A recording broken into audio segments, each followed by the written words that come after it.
Bismillahirrahmanirrahim. Assalamualaikum warahmatullahi wabarakatuh. Selamat berjumpa kembali di channel Habib Hasan bin Idrus Al-Jufri.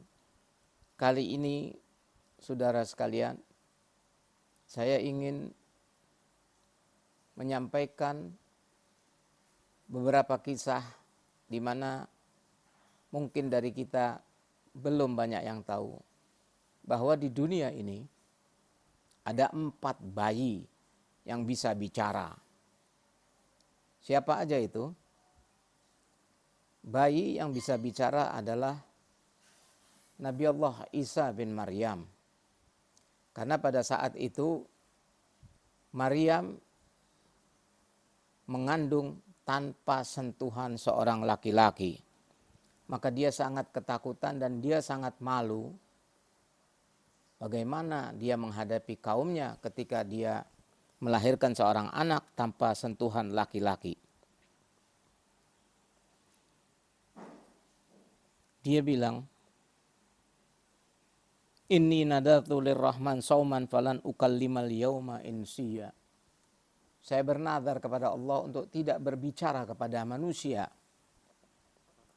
Lalu fa'atat bihi qaumaha tahmiluh. Maka kaumnya mendatangi Maryam dan mengatakan, qalu ya Maryam laqad ji'ti syai'an fariya ya ukhta Harun ma kana abuki imra'a sawin wa ma kanat ummuki baghiya.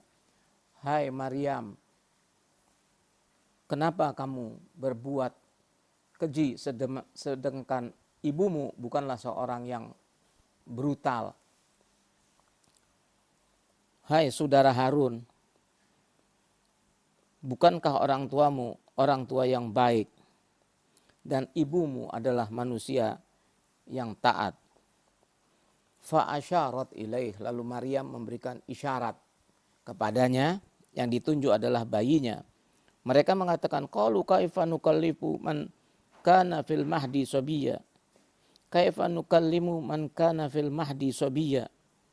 Bagaimana aku akan berbicara dengan seorang bayi yang dalam gendongan? Tiba-tiba bayinya Nabi Allah Isa mengatakan apa? Qala inni abdullah ataniyal kitab wa ja'alani nabiyya.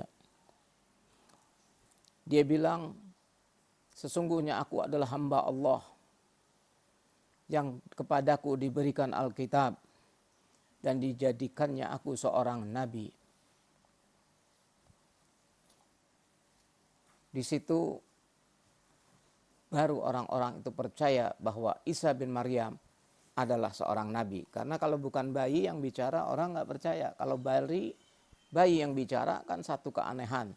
Maka otomatis mereka percaya bahwa Isa bin Maryam adalah seorang nabi dan rasul. Hadirin sekalian, yang kedua siapa? Yang kedua adalah bayinya Masithah. Ketika Masithah karena keimanannya mau dilemparkan ke dalam tungku air mendidih, Masithah dengan keimanan yang tinggi mengatakan dalam hatinya, dia memohon kepada Allah, ya Rabb, kalau aku nyebur di tempat yang mendidih ini aku tidak keberatan sama sekali. Tapi bagaimana dengan bayiku ini yang sedang menyusu? Tiba-tiba subhanallah, bayi Masithah mengatakan, ya Ummi, jangan ragu. Sekaligus aku ikut denganmu ya Ummi. Maka menyeburlah Masithah bersama bayinya dan langsung menuju surganya Allah Subhanahu wa taala. Adapun bayi yang ketiga adalah bayi syahidnya Nabi Allah Yusuf. Ketika Yusuf difitnah oleh Zulaikha, Zulaikha mengatakan dia akan memperkosa saya. Yusuf bilang tidak, dia yang mengganggu saya. Tiba-tiba ada seorang bayi di sana yang berbicara. Fa in kana qamisuhu gudda min qubulin fasaddaqat wa huwa minal kadhibin. Wa in kana qamisuhu gudda min qubulin gudda min duburin fakadzabat wa huwa minas shadiqin. Apabila gamisnya Nabi Allah Yusuf itu sobek di bagian muka, maka perempuan itu yang benar dan dialah yang berbohong. Tapi apabila gamisnya sobek di belakang, maka perempuan itulah yang berbohong dan Yusuf adalah yang benar. Lalu raja itu, suami daripada Zulaiha, melihat bahwa gamisnya yang sobek di bagian belakang, maka otomatis yang benar adalah Yusuf. Tapi karena gengsi, dia mengatakan, Yusufu a'rid an hadha fastaghfir li dzambiki innaki kunti minal khati'in. Yusuf, tolong rahasiakan peristiwa ini atau tinggalkan peristiwa ini dan insaflah engkau akan dosa-dosamu. Tapi domirnya kepada perempuan. Fastaghfiri li dzambiki itu tujuan bahasa itu untuk perempuan. Tapi seolah-olah yang diajak bicara adalah Yusuf. Sebetulnya dia tahu perempuannya lah yang enggak benar.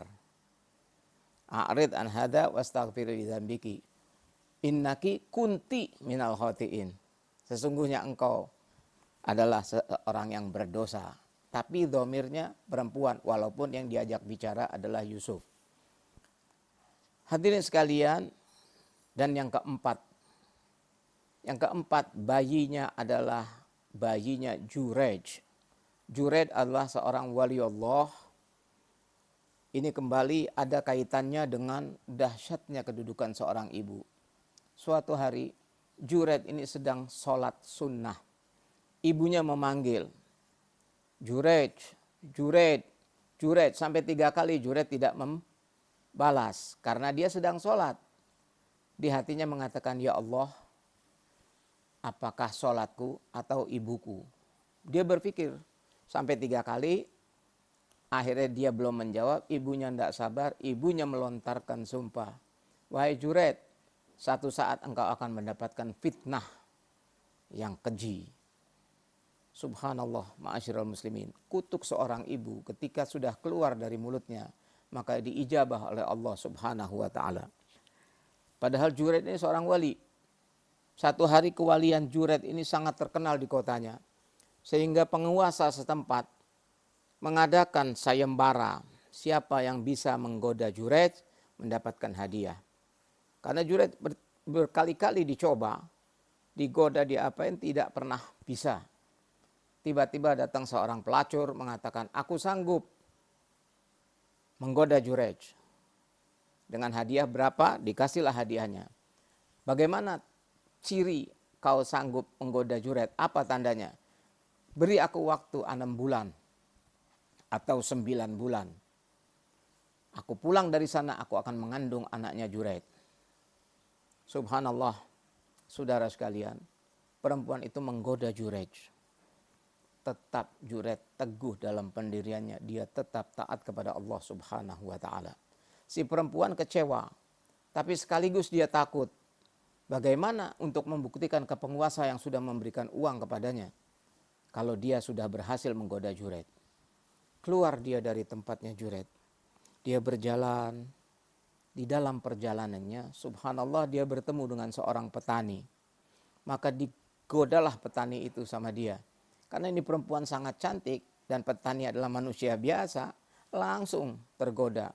Terjadilah hubungan suami istri yang tidak sah di sana. Sampai beberapa hari dan perempuan itu positif hamil.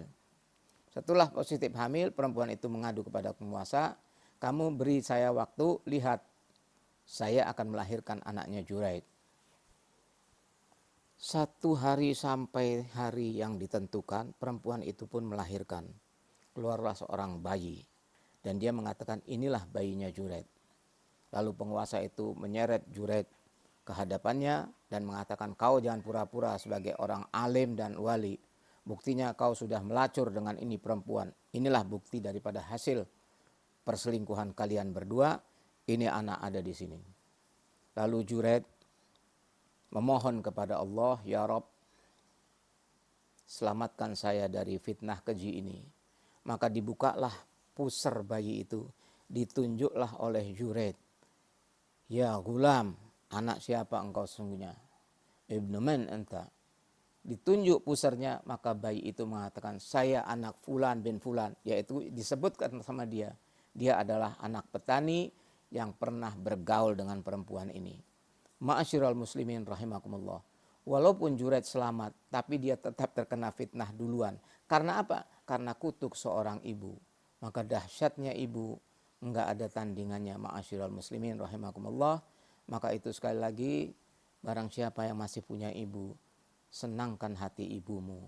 Carilah ridhonya, karena ridho dia, ridho kedua orang tua itu adalah akses kalian mencapai ridhonya Allah Subhanahu wa taala.